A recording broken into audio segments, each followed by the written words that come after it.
Hello and welcome all listeners to this episode of Hacker Talk. My name is Philip and I will be your host during today's show. Today's episode was recorded a while ago with me and today's guest. Joining me in today's episode is someone who I'm sure a lot of our listeners are familiar with, a person I really enjoy to talk with. G0t is our guest of honor today, an interesting hacker that helps run offensive security. Vulnhub.com, which at the time of this recording had 694 virtual machines live on the site that you can download and hack into. Here comes today's episode with G0t. Enjoy. Hey everyone, and welcome to a new episode of Security Headlines. My name is Philip and I will be your guide on this episode. So today we have a really interesting guest who has been in the infosec community for a while. He hosts Vulnhub, which is really cool website you guys should check out, and hopefully we're gonna hear more about it. Yeah, I'm really excited to have this guest on, and let's just jump into it. And today joining me is G0t. How are you doing today? Hello. Yeah, good, thank you. And you? I'm good. So I'm really interested to know, how did you end up in the infosec community? Pure luck. Pure luck. I mean, I didn't set out to come down here when I was a lot younger.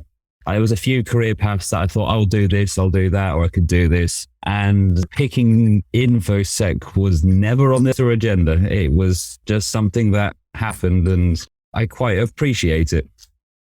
So I heard about way back when was actually Backtrack. I think it was beta 2, something along this. It had just been released, and the person sitting next to me in my Cisco course was a bit of a Linux nut. And he does the whole Linux distro hopping and changes it. So when he saw a new operating system comes out, he got really excited. So I said, you know what, I'll download it. So I downloaded it, installed it, and then it's a case of, all right, now what do I do? So then I started looking on the forums and lurking there and everything else to go with that. But it seemed to be, because I was at that point really just starting out, and I said, everything that I'm reading is way above my head. No one's explaining it as I need to in simple person's terms, because that's what I am. So I will basically write up my notes or record my notes in a manner and a form that I would benefit from, or what I was wishing that I had. I then just started posting on the forums, and from forums then turned into a blog, and then one thing led to another. You get more exposure. And I then got offered a job working I'll back up a bit. So then I was a case of, all right, you seem to be quite active in the forums. Do you want to help moderate them? And do you want to then help run it? It's like, sure, I'm already here doing it. I might as well do a little bit more. What's the worst that could happen? A couple of months go by, and then they said, hey, you're doing this. Do you get paid to do it? And do you want to do it now also doing offset courses? And yeah, I got my foot in the door that way. So I never actually applied for a job to speak at OffSec. It was, you're here, you start on Monday, which was cool. And yeah, one thing just led to another. So a hobby, what I was doing in my free time, because I was very passionate about, ended up becoming my full-time role. How long have you been with OffSec? It will be 9 years in April. Oh, wow. Were you there, or you started after they started ExploitDB? So they had already EDB up and running at that point. So EDB was already up and running. I was active in the community when it was kicking off and starting. So I kind of saw, I don't want to say behind the scenes because I wasn't actually behind the scenes, but I was watching, let's say, some internal chapter going on, and the whole frantic rush. The whole site got put up pretty much in a weekend, which was really cool. And it's just, these guys were so passionate and they believed in it. And it was just so cool to see a project just born in a weekend. It was cool. Because if I'm not mistaken, the reason for starting ExploitDB was because someone in the OffSec team, they got a copy of Mealworm's database or something like that. So Mealworm is an interesting story. There is history behind it all, and I'm going to kind of skip over a lot of it because A, time, and B, legality, let's say. So there was one guy that was running it, and he was doing it in his free time, and these people were sending him exploits, and he was publishing it on the websites, because back then GitHub wasn't a thing, and it was the central database for it all. But it became too much work, which is a great thing to see, because there is a lot of people submitting it, but then it takes up all your free time. So he at one stage said, right, enough's enough. I'm throwing in the towel. And there was then a little bit of backlash saying, please give it a little bit longer. So then he kept on going for a bit. At this point, someone from OffSec reached out to him and said, so if you don't want to do it anymore, would you be happy for us to take it on? And at that point, he then gave us the database dump. We then cleaned it up. Like I say we, OffSec then got it and cleaned it up, made it into a different format, and presented it out that way. That's awesome. And then it's basically kept on going ever since from it. That's really nice. Because Mealworm was the first public exploit site, right? I believe so. I don't remember when. There's been the other ones that are no longer working, or some that are still going. I mean, Packet Storm was another one that's around and about. And then there's another one that I can't think off the top of my head. There are a few, let's say, old school sites that are still going, but EDB is definitely up there, but not as one of the oldest. How does it work with the curation of the content came in? Do you guys test everything to verify that the exploits are real? Or? Everything, no. It's the volume that comes in now is something that we can't do every single one. The manpower or human power, whatever the correct terminology is, sorry guys, is something that's always going to be scarce and always need more. What I can say is the site should hopefully, touch wood, by the end of this year, have a complete new look, feel, and interface. And there should be a few new additional features, which should really help and benefit. And as a result, we'll put less time as maintaining it, which then allows us to do a lot more of the fun stuff, such as testing the exploits out. The certain authors, like, let's say, for example, the exploits that come from Metasploit framework, for it to be added into the Metasploit framework into their main branch, it has to go through a certain amount of QR and all this, sorry, not QR, QA and all the other testing to go around with it. So if it's good enough to make it into their code base, we automatically say if it's good enough for them, it's good enough for us. And there's a few other authors, the same situation that goes on. But then it is a case of, all right, if we've got, let's say, a couple of minutes to spare or half hour or whatever, let's just go set something up in a lab that we've got and just see if it works, take a screenshot and share all the results out. So basically, if you have a trusted third party that verifies it, it's good to go. Yep. So there's a case of the EDV team itself will do it, or the third party route. So was there any moment when you realized like, hey, I really, really want to be in the information security field? Was there any like light bulb moment that you have, maybe pulling off your first exploit or first remote shell? Or the first time I got a remote shell on a machine that wasn't my own. When I say my own, I mean localhost, actually the host. It was a target one. It was back then, it was a VM called DICE. The first time I saw that shell prompt, that was the hairs on the back of my neck. And it's one of those highs that you're forever chasing. And it's never as good as the first one, but it is, yeah, at that point, I said, this is something special. I quite liked that sheer rush of adrenaline at that point. Yeah, it's a real dopamine kick when you get and that I think is why a lot of people do pen testing, for the dopamine kick and the kind of virtual heroin, if I can use that term. It works for me. So yeah, there's that. And then also the other one is when you've figured out, when you've managed, because infosec really is a glorified game of cat and mouse. So when you've now managed to beat your opponent and just one up them, or whatever it might be, let's say it's antivirus bypass, and you say, oh, look, my code's now no longer been flagged. That's great. You kind of get the same the high, and it's always cool that when you've managed to figure out a problem and beat someone else, there is nothing quite like it. That's absolutely true. So I'm really interested to hear about your project called Vulnhub. Why did you start it, and what is it? So Vulnhub is a bit like EDB really, or exploit database. It's a database of vulnerable VMs. So when I was doing my blog, way back when, this is going back a fair few years, the internet was a different place, infosec was a different place, technology was a different place. There's a saying, and I'm butchering and paraphrasing or whatever you want to say. If it's on the internet, it's there forever. Once it's been public on the internet, that's it. There's someone else who's going to have a copy of it. Now, from what I could see, that always wasn't the case of all this code being publicly available always. So where I grew up, my internet connection wasn't at all great. It wasn't quick. It wasn't stable. It was dial-up. I could only use it at certain times of the day. So I quite quickly developed to become a bit of a data hoarder. So downloading these back then it was big, large VMs. It was quite hard to then keep them publicly accessible hosting wise. So they would disappear. I found these, as I said earlier, the DI series really valuable. I got my start. There was lots of guides around it. But then when I was then telling friends of, hey, this is how you can start doing it and try doing this, they clicked on the link and it said 404. They're like, well, I can't do it. So I ended up then just saying, all right, I'm just going to host it. I'm going to make mirrors. And the other factor is there was starting to be so many of them.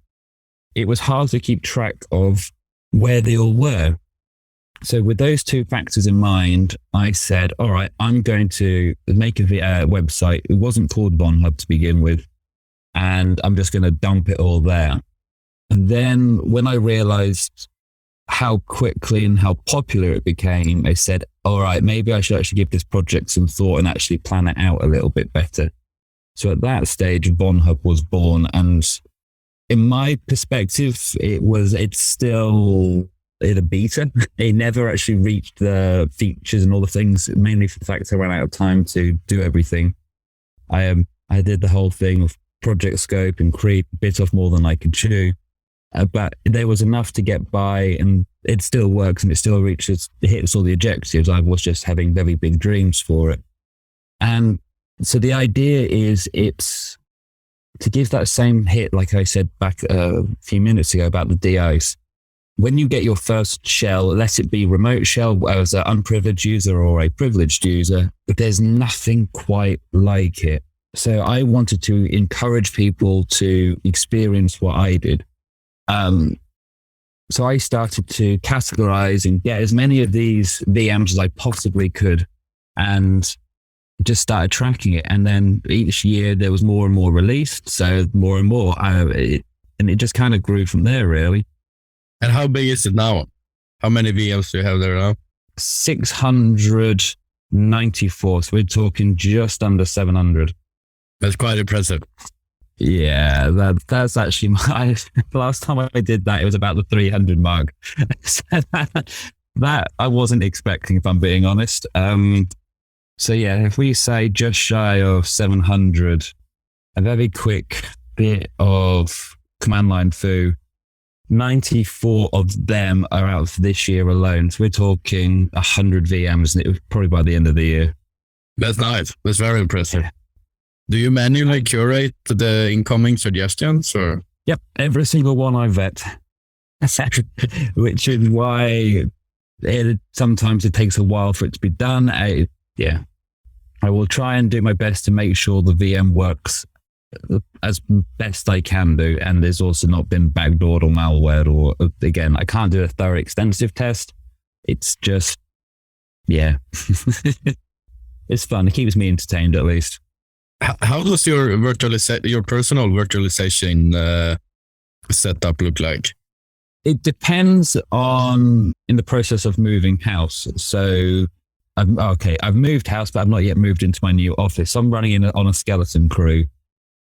So a lot of the time if it's a quick something, like a throwaway, sure, VMware I prefer over VirtualBox for various reasons. So I'll use either Workstation or Fusion, depending on the host. But otherwise, I have a little server. It's nothing fancy. It's a NUC. I think it was maybe £200 new. You can get them secondhand for less than 100 now. It's 13. But it does everything I need. It then have Proxmox running on it. I used to have EXI, but licensing, so I didn't really, after the trial, didn't do it.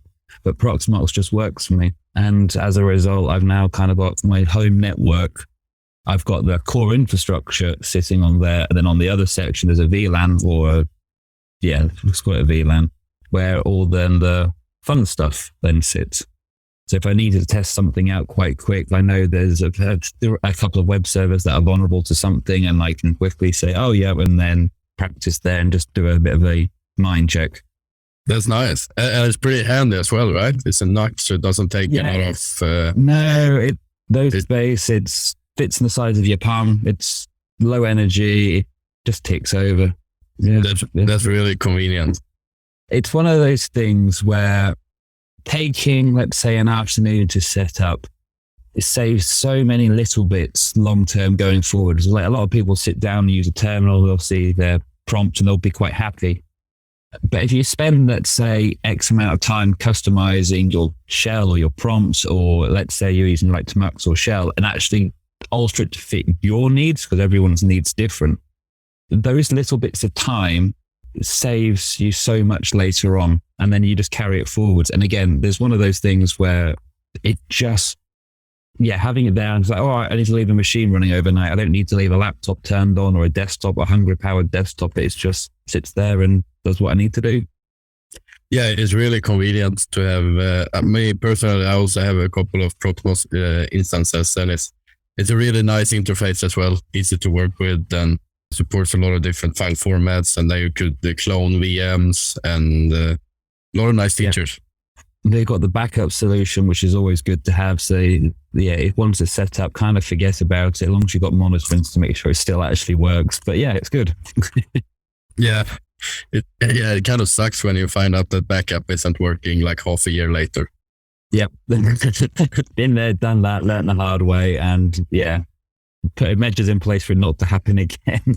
So when you spin up a new machine, since you're very, very into offensive security and the attacking part, what are your top security mitigations that you do when you install a new machine? Are we talking locking machine down or looking to break into it? Locking a machine down. So say that you want to, let's say, for example, you want to host like a public FTP server or whatever, and you just got this new internet-facing VM. I would think of why I'm doing it in the first place and who is going to use it. For example, let's say if I've gone and spun up something wherever, I'm not trying to use buzzwords, is it the functionality to me? Am I the only one that's going to use it? Is it going to be done for a small set of closed people? And then are they technically skilled, or are they going to be someone, let's say like my mum? Or is it going to be for publicly accessible for Joe Blogs? An example of this, I recently needed to get some photos from one individual. So it was a case of, I asked this person, say, hey, could you just go to this website? I got the person's IP. Then once I got that IP, I put that on the allow list to say only this IP as well as my own IP can access it.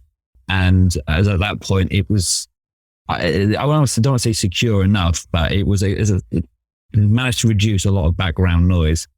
You can do security through security, like changing default ports and everything, but that's only going to really stop, in my eyes, bots and scrapers and little low-hanging fruit. If you've done your job well, those things won't ever really matter. They're just going to fill up your logs. To answer your question, get into a box, make sure it's updated, look what services are running.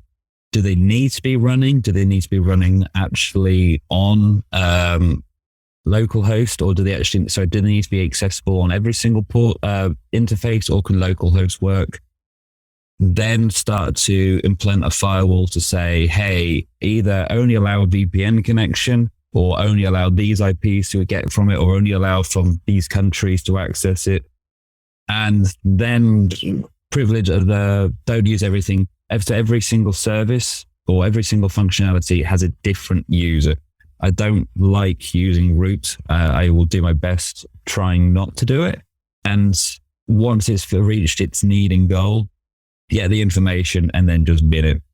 And then I've also then got a reminder set up to say, hey, in 2 weeks' time, check that box that I used to get some photos is actually still up. If it is, just turn it off so then it doesn't rack up bills. Awesome. Try and use code or tried and true methods.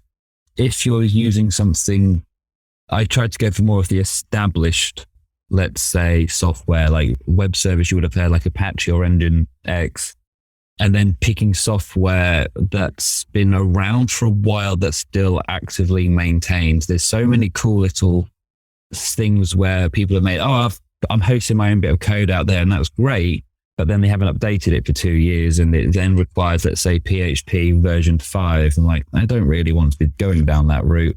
And it doesn't matter if you then get a Docker build of it all and all those other technologies, it's still the underlying technology is dated. So having the latest Docker and Docker images is not really going to work. So understanding what code you're running. Yeah, I think that's the best way I would say. Yeah, absolutely. Touched on a lot of nice things. Changing ports and everything. What happened with port knocking? That's not popular anymore. It just died.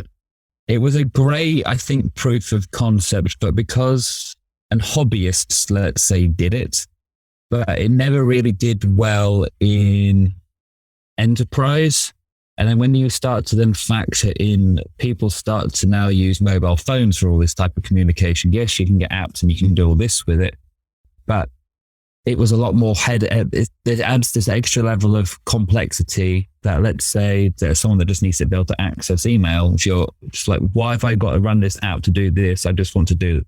And like, now I just want to click this button, boom, there it is. And unfortunately, or trying to automate it to get that happen automatically in the back end, it's like GPG and emails. It's painful unless you're technically with it.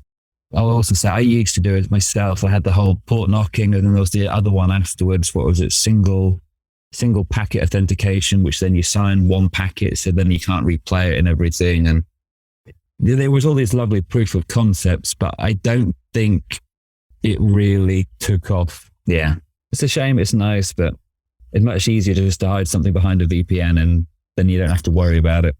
Well, that's not true. It's just a different level of security, onion and all that. Yeah, absolutely. So what are your tips for like first time beginners that want to get into start exploring stuff and get their hands dirty, so to say? What should they do? It depends on your learning style, and what works for me may not work for you and vice versa. There's various different ways people like to learn. If I remember rightly, there's 5. There's a case of you like to watch someone do it. There's another one where you have to listen to someone do it. There's another one where you have to actually do it yourself. So it's a case of, the point being is, for me, how I learn is I need hands-on experience. I need to be able to actually do it. I mean, I can sit and watch someone do it, but then I don't take it in as well. Listening or reading, I would much rather fail 5 times over or 50 times over rather than actually watching or seeing someone else do it successful once. I really learned from my mistakes. So for me, again, like I said earlier, I got this VM for the DIs that someone said. I then threw every single tool I could possibly see at it. I learned, I tried, I was reading all the man pages. And once I got stuck, I then read someone else's guide, watched it, then I tried to repeat it. And this is why, again, Vulnhub was born, is because I really valued that hands-on practical skills. I understand not everyone's like that these days. Culture's changed and people like a bit more, let's say, immediate success, and Twitch streaming and everything else along with it's now a big thing. So just do really what works for you. If you like to read a book, read a book. If you want to read someone's blog post, read someone's blog post. If you want to try and do it yourself, do it yourself. If you need to go for a conference or do any form of training, cool, go ahead and do it. You need to understand what works, what's the best learning system for you. That's the biggest thing. For me, as I said, actually sitting down and understanding and going through it once, that reinforced it. And then once I read the guide, or once I failed and read someone else's guide, I then did it over and over and over again. And then I started to say, well, what if I did this? Or what if I did that? And I tried to then find different alternative ways to do the same thing. And it just kind of grew from there, really. It was awesome. Homebrew, it was a home cook. I picked up a lot of bad habits, a lot of incorrect terminology. And there was a couple of years of me having to go, oh, that's why this is done this way. And yeah, it was good. And once you then break something, trying to actually build something so then you can understand it is also another good way of doing things. All of this, though, requires a butt ton of time. It's not a quick fix. It's not an overnight job. This is days, weeks, months, if not years worth of stuff that unfortunately not everyone has the capacity of being able to do. But again, it's what worked for me. It's what I was in a situation I was fortunate enough to be able to do it. It's certainly a lot of layers that you need to know in order to master the craft. And the best pen testers that say that I know, or red teamers, or whatever term you want to say, are the people that didn't set out as their primary career being. These people, let's say, were a programmer for 5, 10, 15 years, and then they said, you know what, I want to change. They understand how code works. They understand workflow. They understand project mentality. They understand why code is the way that why code is like that. Other people is the case of go work on a help desk for 2 years, understands their pains, their why they work. Then when it comes to actually attacking and performing social engineering, you know their methodology, you know what their next step's going to be. You have more of an idea. You can put yourself in their shoes. It's these things, becoming a sysadmin and network admin or DevOps, understand from the defense side why they do things. And then once you're trying to then look at it in a different light, you can then find all the flaws in their armor. And then you go, oh, well, they may not have done this, or this is a common mistake, or they may not have forgot to remember to do this. And it just adds that extra level of background and understanding. Yeah, I think that does it. Absolutely. Yeah, that's really good. What was the latest or most recent interesting proof of concept exploit that you read and thought, wow, this is clever? I was skimming over the one recently about a buffer overflow, a really basic buffer overflow in the Linux and the con effects. That was an interesting one. A fail to ban. That was another one that I saw a couple of months ago. That's kind of stuck in my head. So fail to ban is a wrapper that if you try and brute force a service after, say, X amount of time, it automatically puts you onto a deny list and you can no longer access that service. And there will be a cooldown period for it to go on. But what these people have managed to actually figure out how to do is upon banning themselves or gets them upon to triggering the ban process, they actually managed to put code injection.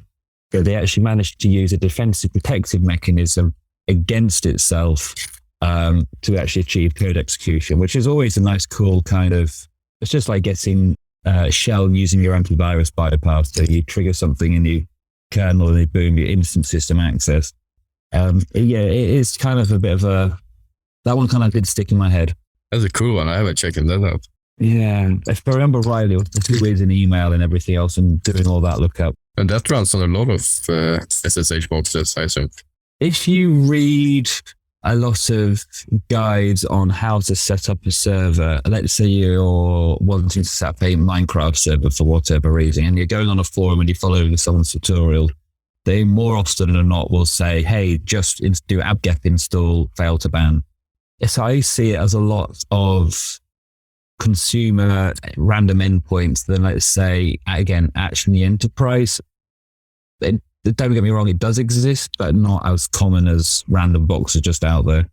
What does the future hold for you? Do you have any secret projects that you're currently working on? Secret, I would say no. There's one thing that I've been mulling over the back of my head that I've been making some, let's say, very slow progress. Is one of the things, if you haven't realized this about me, A, I waffle and talk rubbish, but B, I am quite heavily dyslexic. So if you've talked to me online for more than 2 minutes, you'll understand like, huh? What did you say? And then you kind of realize the second or third time I repeat myself that you kind of go, that's what you said. So one of the things that I wanted to do to challenge and push myself was to be a complete hypocrite and actually write my own book. I've always said to myself that I'm not a huge book person. Again, reading's not me. About with this space and technology, as soon as it's in print, it's dated. So I actually kind of want to be a complete hypocrite and actually write my own book to prove to myself that I can do it. So that's one of the things I would like to do. And the other aspect is I would love to try and find the time to get back into actually writing my blog and doing all that again. So I'm hoping maybe for 2022, depending on personal life and everything else, that I might get, let's say, every other weekend, I might have some time to myself and can afford to do 4 or 5 hours on one or the other. It's hard to find time to prioritize yourself in your own project sometimes. Yeah. I mean, I've suffered from burnout myself, so I understand having a life away from the keyboard in whatever form it might be. You might just like enjoy walking, it might be cooking, it might be destroying things, it might be using a soldering iron. But the fact is changing pace of life and what you do and focus on, from my perspective, really did benefit me. There was a couple of fair few months, if not years, where it was just solid. I literally got up on a keyboard, go to sleep and repeat. That was a lifestyle that I can look back on and I can have, say, some fond memories, but I can also say it was not healthy for me. So yeah, trying to actually find the time and to do it is going to be fun. Do you work from home? I do. I've always worked from home. How does your time allocation look like for work at home? That's a good question. Luckily for OffSec, who's my employee, and my job role, I'd have a flexible working hours. As long as I kind of do the hours and the work gets done, that's great. So depending on what I've got going on at home will depend on when I start the day. For example, I aim to start work somewhere between the hours of 9 and 10. I might have taken the dog for a longer walk or something that morning, or something else may have happened, or I might have an appointment and I might not start till later. So it was a case of, I also benefit from doing things in chunks of time. If I might not look at my wrist and say, oh, I've got half hour here, I might just go and do a little something like go reply to emails. I can't function like that. I would need a good significant block of time. So I would need, let's say, a minimum of 2 hours. So if I've got some time to myself, I can then get lost in the keyboard or whatever project I'm doing and not worry about it, or sitting there checking my phone every 5 seconds or 5 minutes to make sure I've not gone over my time. So yeah, for whatever task I try and allocate a good amount of time and start when I'm ready to start on something. The other aspect is I don't want to say scatting, but I have developed systems in place to make me appear organized. Like everything I do has a calendar invite. It might give me, say, a 30-minute warning or a minute's warning or 4 weeks warning, but that's how I don't forget people's birthdays. Or I was like this, the call today is like, boom, you've got a call in an hour, boom, you've got a call in 15 minutes. And at that point, I know to go do whatever I need to do before a call, and then I'm good to go. And then again, a reminder to actually tell me to wrap up from the call before, to say, hey, shut up, stop talking, so I can move on. It's, again, these are systems that work for me, and I know it doesn't work for everyone. So yeah, it's just, I can't say there's a magic bullet, because if there is, I would love to know what it is. Absolutely. That's some great tips. I also recently got the Google Calendar to work with the libnotify or the notification function in Windows through Slack. And it's really, really useful. Yes. Having a little reminder just to say every X amount of time, just to say you need to do something, really works. Absolutely. So we went over Vulnhub and some other things. Do you have any topic that you would like to go deeper on, or anything you want to elaborate on? Oh, that's a good question. I don't, in the nicest way, I don't actually remember what I've talked about. Yeah, I mean, I work on various open source projects in that community. No, it's a short answer, I don't think. Unless you've got anything else that you would like to talk. Not right now, but I think we should have you back on the show right now. Sounds good. That sounds good. Awesome. So, G0t, you have any closing remarks? Have a good day. I love that. All right. Thank you so much for joining Security Headlines, and I'll see you somewhere in the future. Thank you for tuning into Hacker Talk, and thank you, G0t. For me personally, it's a pleasure to have guests like G0t on the show. I'm happy for the strong guest list that we have here at Hacker Talk. So don't forget to check out Vulnhub, and also tune into Hacker Talk in 2 weeks as we have another talented guest on the show. If you like this episode, share it to your friends, family, and social circle. I would personally like to thank Fire Solutions for enabling me to host and spend time on this podcast. Have a great rest of the week, and I'll see you in the future.